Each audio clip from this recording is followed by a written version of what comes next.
우리가 함께 읽은 시편 78편은 후대에 전할 충고이자 영적 경고를 전하는 메시지가 담겨져 있습니다. 꼭 들어야 할 영적인 이 교훈들을 우리의 다음 세대에게 전하는 말씀으로 특별히 오늘을 살아가는 우리의 삶에도 동일하게 필요한 생명의 메시지가 담겨져 있습니다. 말씀을 살펴보면 이스라엘의 출애굽 역사와 또 광야 시대 때에 하나님에 대한 반역의 모습들이 서로 계속해서 긴장감 있게 배치되면서 진정한 생명의 길, 진정으로 우리가 따라야 할 길이 무엇인지 우리에게 분명하게 말씀해 주고 있습니다. 더불어서 우리를 포기하지 않으시고 여전히 의의 길로 우리와 함께 동행하시는 하나님의 사랑을 계속해서 비춰주고 있죠. 오늘 말씀의 시작은 광야에서 인도하신 하나님의 은혜에 대한 망각을 말씀하고 있습니다. 그들이 광야에서 그에게 반항하며 사막에서 그를 슬프시게 함이 몇 번인가. 단 한 번의 사건, 이례적인 사건이 아닌 계속해서 반항하고 하나님을 슬프시게 했다라고 성경은 기록하고 있습니다. 모든 것이 하나님의 은혜였음에도 불구하고 하나님의 마음을 슬프게 하고 근심이 되며 도리어 하나님께 반항하고 거듭된 죄악의 모습을 저지르고 있는 이스라엘 백성들의 모습을 보여주고 있는 것이죠. 하나님의 권능의 손으로 보호하시고 모든 원수 대적과의 전쟁에서도 구원하신 하나님께 감사하고 찬양하기는커녕 오히려 하나님을 노엽게 하고 하나님의 근심이 되고 있습니다. 왜 이러한 모습을 이스라엘 백성들이 보이고 있을까요? 바로 하나님의 그 은혜에 대해 망각했기 때문입니다.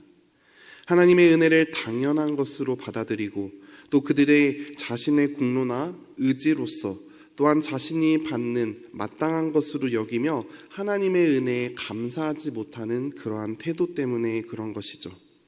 이러한 영적 기억 상실증에 걸린 이스라엘 백성들은 힘들고 어려운 상황이 펼쳐지면 자신의 기준에 따라 자신의 시선에 따라 행동하고 하나님께 반항하게 됩니다. 감사와 기쁨보다는 불평불만하고 불순종하는 모습을 보이게 되는 것이죠. 사랑하는 광양교회 성도 여러분, 혹시 우리 안에 하나님의 은혜를 당연한 것으로 여기며 하나님의 뜻과 다르게 나의 기준대로 살고 있지는 않은지 우리가 돌아보길 소망합니다. 인간은 부족하고 연약하기에 하나님의 은혜를 쉽게 망각하고 하나님의 뜻과는 다르게 살려 하는 우리의 모습들을 발견하게 됩니다. 하지만 이럴 때일수록 우리가 더 엎드려 나아가고 내 삶이 하나님의 손에 달려있음을 우리가 매일매일 인정하고 그분을 높일 때 우리의 삶에서 주님과 동행하는, 주님 곁으로 주님을 의지하며 나아가는 은혜가 우리 삶 가운데 계속해서 나타나게 되는 것이죠. 혹 이러한 우리의 문제점, 우리의 모습들이 있다면 속히 하나님의 은혜를 기억하고 다시 주님 곁으로 주님을 의지하며 나아가는 우리의 모든 광영교회 성도님들 되시길 소망합니다. 이스라엘 백성들의 불평불만하고 이 불순종하는 모습들을 보임에도 불구하고 하나님의 사랑은 여전히 변함이 없었습니다. 43절서부터 51절까지 이스라엘 역사상 위대한 하나님의 놀라운 구원의 사건을 서술하고 있는데요. 우리가 잘 알다시피 출애굽의 사건, 10가지 재앙들을 내리시고 이스라엘 백성들을 구원하시는 하나님의 놀라운 기적의 이야기가 담겨져 있습니다. 이 10가지 재앙은 하나님의 철저한 계획과 하나님의 그 의도 가운데 진행되었음을 말씀해 주고 있습니다. 이 당시 10가지 재앙들은 고대 이집트 사회에 그들이 섬겼던 다신교 문화와 밀접한 연관이 있습니다. 그들은 자연, 동물, 태양, 또 나일강, 심지어 파라오를 섬기는 다문화 종교였고 하나님께서는 이러한 이방신을 따르는 그러한 잘못된 문화에 빠진 이스라엘 백성들에게 진정한 구원자가 누구인지 분명하게 보여주길 원하셨습니다. 동시에 10가지 재앙들을 통하여 그들이 믿고 있는 모든 신들이 가짜임을 증명해냈으며 오직 진정한 신은 살아계신 하나님임을 온 열방에 보여준 놀라운 구원의 사건이었죠. 하나님의 은혜로 구원받은 이스라엘 백성들에게 구원자 되시는 하나님을 바라볼 수 있도록, 온전히 하나님만 의지할 수 있도록 인도해 주셨습니다.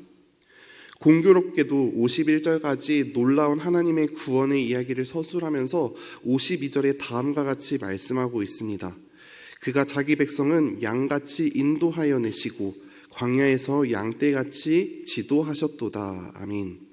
하나님께서는 이스라엘 백성들을 양같이 인도하셨고 양떼같이 지도하셨음을 말씀해주고 있습니다.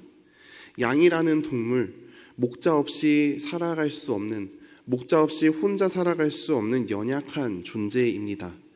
양은 방향 감각이 없어 무서운 맹수의 위협에도 스스로를 보호할 수 없고, 양은 오직 목자의 음성에만 반응하며 낯선 목소리에 반응하지 않는 동물입니다.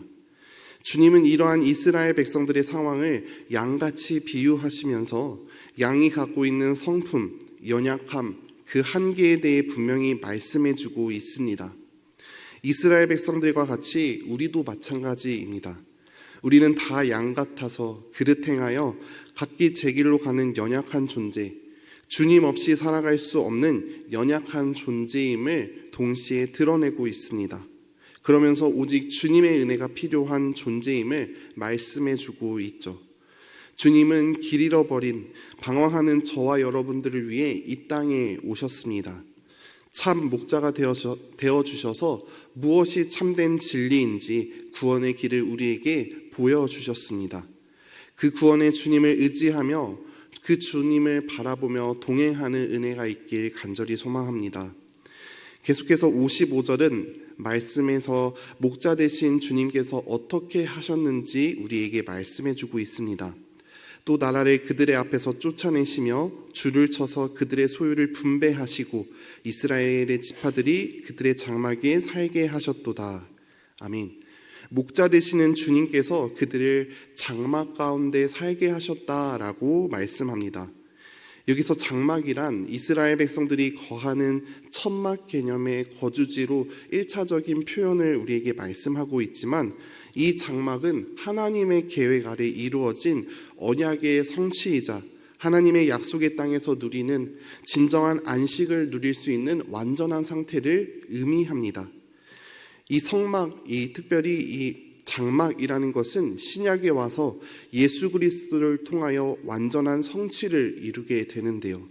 요한복음 1장 14절에 말씀이 육신이 되어 우리 가운데 거하시매라고 말씀합니다.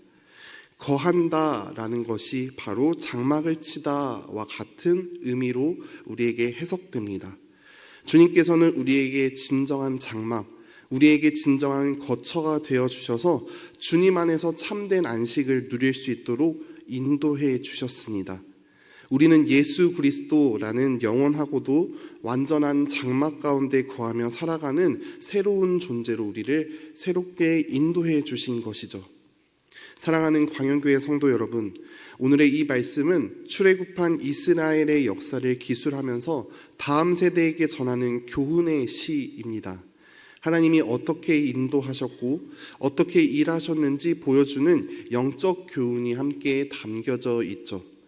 이스라엘에게 임하셨던 그 하나님, 동일하게 우리의 삶에도 동일하게 일하시고 계십니다.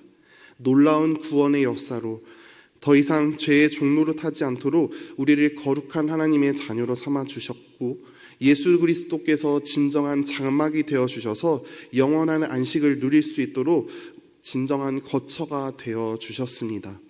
이 놀라운 은혜를 입은 저와 여러분임을 기억하길 소망합니다. 우리는 연약하기에 그 은혜를 쉽게 망각하게 됩니다.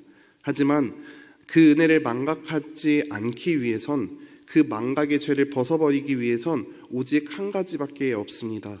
날마다 우리에게 주신 그 은혜를 기억하는 일, 우리에게 베푸신 주님의 놀라운 그 구원의 은혜를 매일매일 묵상하며 감사하는 일뿐입니다. 우리에게 행하신 놀라운 주님의 은혜, 그 십자가의 사랑을 우리가 날마다 기억하고 은혜를 망각하는 이스라엘 백성들의 모습이 아니라 하나님의 은혜에 반응하고 하나님의 백성답게 하나님의 영화롭게 하는 우리 모든 광연교회 성도님들 되시길 간절히 소망합니다. 함께 기도하시겠습니다. 사랑의 주님, 은혜와 사랑을 감사드립니다. 오늘 말씀을 통하여 하나님의 놀라운 구원의 역사로 이스라엘 백성들을 구원하시는 하나님의 손길을 보게 하시니 감사합니다. 우리는 양 같아서 그릇 행하여 각기 제 길로 가는 연약한 존재임에도 그럼에도 우리를 끝까지 포기하지 않으시고 우리를 영원한 장막 가운데 거할 수 있도록 인도하시는 하나님의 권능의 손길을 바라봅니다. 우리의 삶을 붙들어 주시고 우리의 진정한 목자 되시는 주님을 바라보며 주님과 동행하는 은혜가 있을 수 있도록 우리의 삶을 붙들어 주시고 함께하여 주옵소서. 감사드리며 우리 구주 예수 그리스도의 이름으로 기도드립니다. 아멘.